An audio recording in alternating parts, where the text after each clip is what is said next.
তই যাব লাগিব। তেতিয়া ক'ব দেউতা আপুনিয়ে যাওক বোলে। অ হৰি অৰা মই তোৰ লগত যাব নাই। যাবনে বাপ? ঘনকান্ত বাপ, দত্ত বাপ? নাযায়।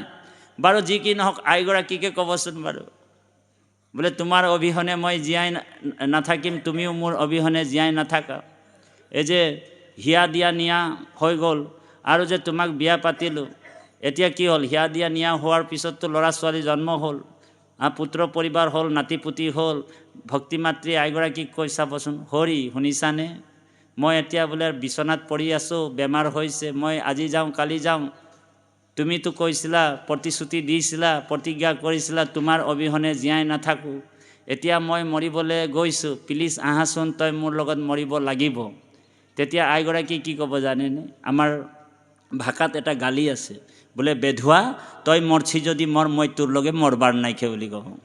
গতিকে সেইকাৰণে ভাগৱতে সিদ্ধান্ত দিছে, যত খানচা ধনধান পুত্ৰ পৰিবাৰ, মৰিলে সংগে একো ৰতিও নাযায়, কোনো কাৰো লগত নাযায়। সেইকাৰণে আমাৰ যাত্ৰী আমি কেৱল অকলে এটা পাপৰ টোপোলা আৰু এটা পুণ্যৰ টোপোলা লৈ ট্ৰেইনখনত উঠিব লাগিব। কিন্তু বাপাইসকল মনত ৰাখিব, যেতিয়া আমি ট্ৰেইনখনত উঠিম, সেই ট্ৰেইনখনত কিন্তু আমাক প্ৰথমে টিটিয়ে ধৰি ল'ব। সেই টিটিটোৱে হৈছে যমদূত। টিটিয়ে আপোনাক ধৰি ল'ব আৰু ধৰি কিনি ক'ব তোমাৰ টিকেটটো ক'ত আছে দেখুওৱা। এতিয়া টিকেটটো যদি আপুনি দি দিব পাৰে ভালকৈ। এতিয়া এই টিকেটটো কি? আজি আমি যে সন্তৰ সংগত ভকতৰ সংগত বহি নাম গালোঁ, ঈশ্বৰৰ নাম, আমি নামৰ টিকেটটো কাটিলোঁ নাই? ভালকৈ যদি নামৰ টিকেটটো আপুনি কাটি লৈছে আৰু টিকেটটো যদি আপুনি দেখুৱাই দিব পাৰে, এই মোৰ ওচৰত টিকেট আছে, ৰাম নামৰ টিকেট, কৃষ্ণ নামৰ টিকেট আছে, তেতিয়া টিটিটোৱে ক'ব, যমদূতে ক'ব, বোলে তই ৰিজাৰ্ভেশ্যনত বহিছ, এচি ডাবাত বহিছ, বহি ক'ত যাওঁ গৈ থাক অ হৰি। আৰু যদি টিকেট নাই, তেতিয়াহ'লে যমদূতে কি কৰিব? টিটিটোৱে কাণত ধৰি ক'ব, নাম, তোৰ ওচৰত একো টিকেট চিকেট নাই কটা, সংসাৰৰ টিকেট তই একোৱে নকৰিলোঁ, অকল ধন টকা পইচা আৰ্জিলি। সেইকাৰণে ইহলোক আৰু পৰলোকৰ বৃত্ত, ইহলোকৰ বৃত্ত আৰু পৰলোকৰ বৃত্ত। ইহলোকৰ বৃত্তটো ধন টকা পইচা বেংক বেলেঞ্চটোতো আছে, সেইটোতো চবেই জানে আপোনাৰ ওচৰত আছে, সেইটো আপুনি নিব নোৱাৰিব। কেনেবাকৈ যদি আপুনি মৰি থাকে, আনে খাব সেইটো, হয়নে বাৰু? কিন্তু আজি যিটো আপুনি ধন উপাৰ্জন কৰিলে পৰলোকৰ বৃত্ত, এইটো কিন্তু আপুনি লগত নিব পাৰিব। গতিকে কাহিনীটো থাকিল যদিও আমি কৈয়ে যাম, অকণমান সময় ল'ব আমাৰ বাপজনে, পাত ভাগি যাওক। এই তত্ত্বটোকে ইয়াত কৈছে যে কৰ্মৰ অধীনত জীৱ যেতিখনে যায়, এৰৈ পূৰ্ব দেহা আউৰ শৰীৰক পায়, যেন জোকে তীৰ্ণ পাইলে এৰৈ আউৰ তীৰ্ণ, জীৱৰ মৰণ স্বপ্নে এৰৈ নুহি ভিন্ন। গীতাত কৃষ্ণই অৰ্জুনক কৈছে, হে অৰ্জুন, য়ম য়ম বাপি স্মৰণম ভাৱম তেজৌ তম তে কলেবৰম তম তমেৱতি কুন্তয়ৌ সদ তৎভাৱো ভাবিত। অৰ্জুনক কৈছে, হে অৰ্জুন, যে য়ম য়ম বাপি স্মৰণম ভাৱম, অন্তিম সময়ত যদি তুমি মোৰ নাম ল'বা, তেতিয়া তুমি মোক পাবা। অন্তকালে চ মামেব স্মৰণম মুক্তা কলেবৰম, অন্তিম সময়ত যদি তোমাৰ মুখত নাম, ৰাম নাম, কৃষ্ণ নাম আহিব, তেতিয়া তুমি মোক লাভ কৰিব পাৰিবা। আৰু অন্তিম সময়ত যদি তোমাৰ আইগৰাকীৰ কথা মনলৈ আহিব, নাতিটোৰ কথা মনলৈ আহিব, সেইকাৰণে আমি নাতিটোৰ কথা মনত যাতে নাহে, পত্নীগৰাকীৰ কথা মনলৈ নাহে, হয়নে বাৰু, স্বামীৰ কথা মনলৈ নাহে, সেইকাৰণে আমি কাৰ কথা মনলৈ আহিব বুলি আমি ইয়াত বহি আছোঁ, বুলি ঈশ্বৰৰ কথা বা ঈশ্বৰৰ নাম যাতে আমাৰ মনলৈ আহে। এইটো এটা অভ্যাস, এইটো ৰিহাৰ্চল আৰু অভ্যাস দুই প্ৰকাৰৰ, এটাক বচন কয়, এটাক মোচন কয়, হয়নে বাৰু? বোলে বচনটোতো আপুনি ভালেই গালে, বোলে মোচনটো যদি খেলি মেলি কৰিলে, তেনে অন্তিম সময়ত আমাৰ ভাও দিবলৈ খেলি মেলি হৈ যাব। সেইকাৰণে ভাওটো আপুনি ভালকৈ দিবলৈ হ'লে বচনটোও ভালকৈ গাব লাগিব আৰু মোচনটো ভালকৈ লাগিব।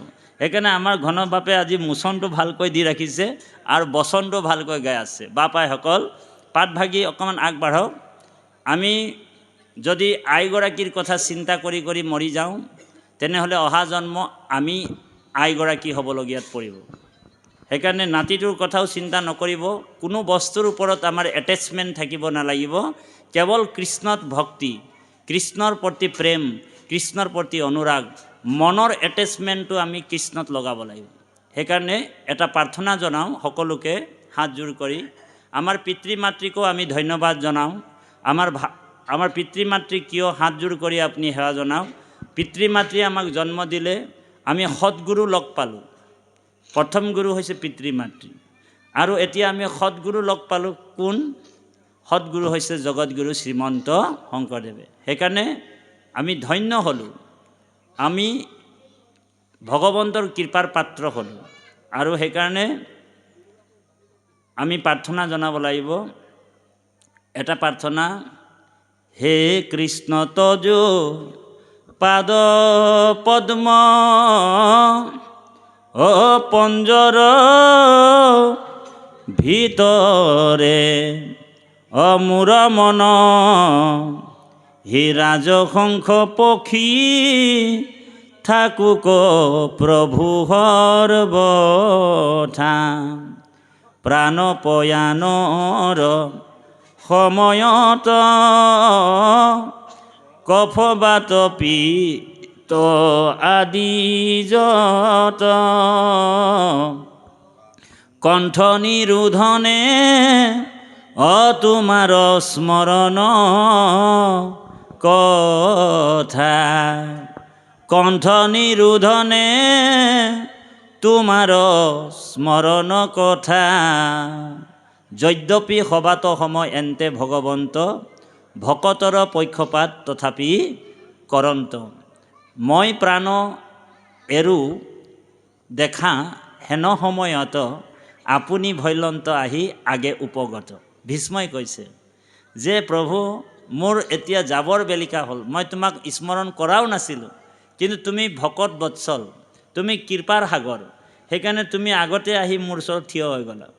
সেইকাৰণে মহাভাৰতৰ শকুনিয়ে প্ৰাৰ্থনা কৰিছে কৃষ্ণ, কৃষ্ণ তদ্দীয় পদ পংকজৌৰান্তে, ঐদবয় বিশুদ্ধ মানসৰাজ হংস, প্ৰাণপয়ান সময় কফবাত পিত, কণ্ঠাৰুধয় স্মৰণম কুতস্থয়।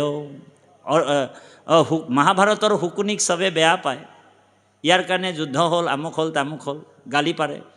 কিন্তু শকুনিয়ে দেখোন কৃষ্ণক কিমান ধুনীয়া প্ৰাৰ্থনা কৰিছে, কিমান অপূৰ্ব প্ৰাৰ্থনা। সেই কৃষ্ণ, কৃষ্ণ কৈছে, কৃষ্ণ মোৰ এই মনটো ৰাজহাঁহৰ নিচিনা যেনি তেনি উৰি যাব বিচাৰে প্ৰভু, তোমাৰ পাদপদ্ম পিঞ্জৰাৰ ভিতৰত বন্দী কৰি ৰাখা। ভগৱানে কৈছে কিয় বন্দী কৰিম? যে মোক অন্তিম সময়ত কফ বাত পিত এই তিনিটা যমদূতে বাধা দিব। প্ৰভু তোমাৰ নাম ল'ব নোৱাৰিম, ঘেৰ ঘেৰ কৰি থাকিম, হয়নে বাৰু? বাংলা ভাষাত কৈছে, এ যখন গলা গড়গড়াবে নাম নিতে কি সময় পাবেন। এইটো বাংলা ভাষাত কৈছে, তোমাৰ গলাত যেতিয়া গড়গড়াব, ঘৰ ঘৰ এনেকুৱা কৈ থাকিলে, আমা বা ঐ, দেউতাকক পিতেকসকলে ক'ব, দেউতা আপুনি ৰাম কওক, কৃষ্ণ কওক, তেতিয়া দেউতাকে ৰাম বুলি ক'ব পাৰিবনে? অভ্যাসেই কৰা নাই।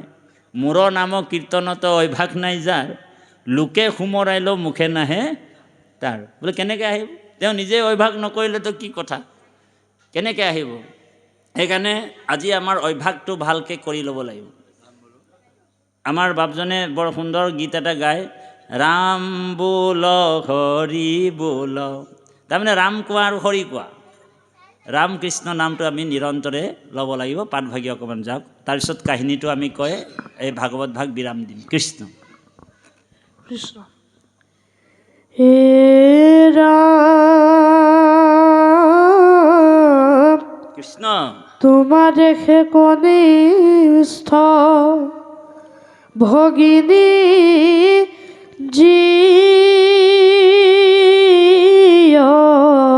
পাই, হেন জানি অঙ্ক কাটিবা কোনো জুয়াই।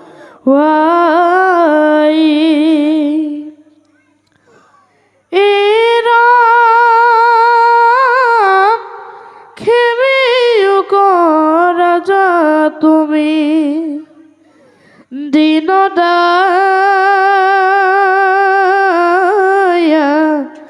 খিল,